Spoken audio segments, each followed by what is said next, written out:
इनमें 3 से 4 बार spam calls आते हैं। यही नहीं, उसके बाद टेक्स्ट मैसेजेस आते हैं और अब व्हाट्सएप पर कंपनीज के एडवर्टाइजमेंट आते हैं, मैसेजेस आते हैं। अब इसके साथ जो नया आ गया है वो ये कि इन सब के बाद इंटरनेशनल कॉल्स आ रहे हैं, स्पैम कॉल्स आ रहे हैं, और ये सब जुड़ा हुआ है आपकी उस पर्सनल और उस डेटा से जो आपने कहीं ना कहीं कभी ना कभी दिया है, चाहे वो फ़ोन नंबर हो, आधार कार्ड हो, बैंक डिटेल्स हो, पासवर्ड हो, या कोई भी चीज़ हो, सोशल मीडिया का खापिन हो, कहीं ना कहीं वो डेटा आपने दिया हुआ है जिसकी वजह से अब वो आप तक पहुंच रहे हैं, और इसका नुकसान बड़ा गहरा होने वाला है।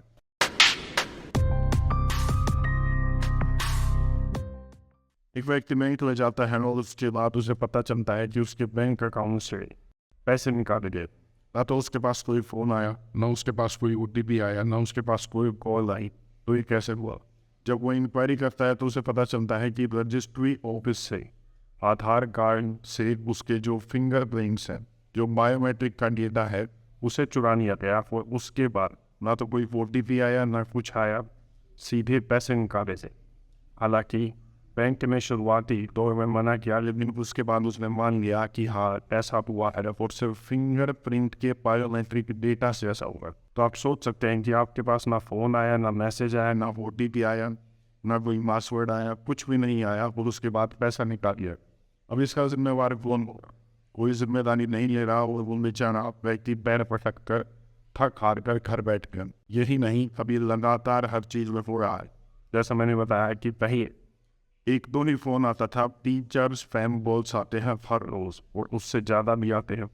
अब इससे आगे की पहुंच है कि अब 3 से 4 दिन में व्हाट्सएप कॉल आ जाते हैं, इंटरनेशनल कॉल्स आ जाते हैं। इससे होता क्या है? पहली चीज़ तो ये कि यह ज़रूरी नहीं है कि ये इंटरनेशनल नंबर से जो कॉल आ रहे हैं वो बाहर के देशों से आते हैं, क्योंकि जैसे आपका डेटा बिकता है, मैं कई बार इस पर बात कर चुका हूँ, ठीक उसी तरीके से आज फ़ोन नंबर्स बिकते हैं। कोई कनाडा का, ऑस्ट्रेलिया का, वियतनाम का, कोरिया का ही नंबर है, ये बिकते हैं। और हो सकता है जो आपके शहर में जो स्कैमर हो, उसमें हैकर हो, उसने उस नंबर को खरीद रखा हो और वहीं से वो आपको कॉलिंग कर रहा हो, लेकिन व्हाट्सएप पर आपको दिखेगा ये तो कनाडा का नंबर है, ये वियतनाम का नंबर है, और इसको कभी भी ट्रेस करना पॉसिबल नहीं होता, क्योंकि कई बार आपको इनने देखा होगा कि एंड टू एंड इनक्रिप्टेड आते हैं ये मैसेजेस, ये कॉल्स। मतलब आप और वो व्यक्ति से जो सुन रहा है, बात कर रहा है, उन्हीं तक ये मैसेज पहुंचता है, इसके अलावा इसकी ट्रेसिंग नहीं हो पाती। इसके बाद क्या होता है, उस कॉलिंग के ज़रिए जो आपका क्रेडेंशियल डेटा है, प्राइवेट डेटा है फ़ोन में, उसको लिया जाता है। वो फ़ोन नंबर्स भी हो सकते हैं, वो पासवर्ड भी हो सकता है जो आपने फ़ोन में स्टोर किया हुआ है, वो फ़ोटो वीडियोज़ भी हो सकते हैं जो आपके प्राइवेट होते हैं। उसके बाद जब ये फ़ोन कट जाता है तो वही वीडियो प्रोफाइल, जो फेसबुक प्रोफाइल है, इंस्टाग्राम प्रोफाइल है, कहने का मतलब तो सोशल मीडिया प्रोफाइल है, उससे आपके पर्सनल कॉन्टैक्ट्स की डिटेल्स निकाली जाती है, और फिर आपको मैसेज किया जाता है कि हमारे पास आपकी ये फ़ोटो है, वीडियो है, ये डेटा है, और हम इन कॉन्टैक्ट्स को आपको भेज देंगे। आप ब्लैकमेल हो जाते हैं। अगर ऐसा नहीं है तो फ़ोन से आपकी बैंक डिटेल्स या पासवर्ड अगर उन्हें मिल जाए तो सीधे बैंक अकाउंट ही खाली हो जाता है। तो इस तरीके का स्कैम अब चल रहा है। इसमें 2 चीज़ें आते हैं। पहली चीज़ तो ये जो बचने का है, मैं आपको रास्ता बता देता हूँ, तरीका बता देता हूँ कि अगर आपका कोई बाहर नहीं रहता है, कोई भी जानने पहचानने वाला रिश्तेदार है, तो आप उस कॉल को उठाइए ही मत। क्योंकि अगर आपको ये सभी को पता होता है कि हमारे घर का हमारा जानकार रिश्तेदार कोई बाहर रहता है या नहीं, अगर ऐसा नहीं है तो उस कॉल को मत उठाइए। दूसरी चीज़, अगर कोई रहता है तो पहले, वैसे तो आपके पास उनके नंबर्स होते हैं, ISP कोड्स होते हैं, लेकिन उससे भी अगर कोई कोड का नंबर आता है तो पहले उनसे बात कर लीजिए, जांच कर लीजिए, उसके बाद उस अननोन कॉल्स को उठाइए। इसके बाद भी जब आपको पता लग जाता है कि ये स्पैम कॉल है, तो जैसे ही वो फ़ोन कट हो जाता है उस नंबर को ब्लॉक ज़रूर कर दीजिए, क्योंकि उसके बाद भी कई बार वो कॉल आ जाता है और ज़रूरी नहीं है। जैसा मैंने अभी आपको बताया, रजिस्ट्री ऑफिस से डेटा निकाल कर अपने आप ही पैसे निकालिए गए, उस नंबर को ब्लॉक करना इसलिए ज़रूरी है। जैसे जैसे डिजिटलाइजेशन बढ़ेगा वैसे वैसे आगे ये चीज़ें बढ़ने वाली है, और इसका सीधे तौर पर असर है, और इसका जो मेन कारण है वो आपका डेटा।